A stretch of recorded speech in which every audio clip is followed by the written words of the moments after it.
honor to be here today supporting the Aramark Culinary Excellence here in our area competition. We proudly had 6 chefs represented in the competition today.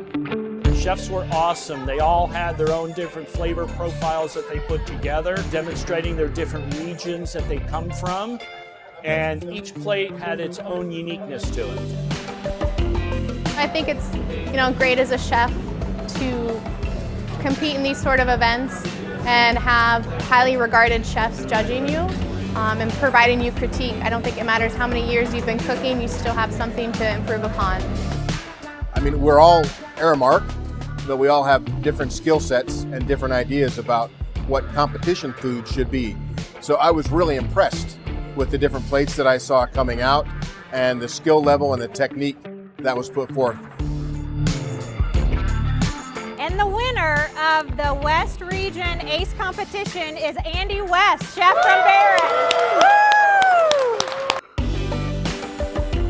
This is so important to Aramark. We are a food company and we are very passionate to bring out the fantastic talents of our culinary teams. First things first, you have to have great food, and the chefs really embody and embrace that and lead our teams to deliver that to our clients across the different lines of business in the country.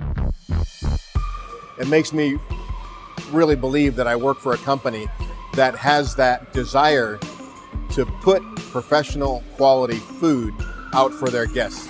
It makes me really believe that Aramark is a food company.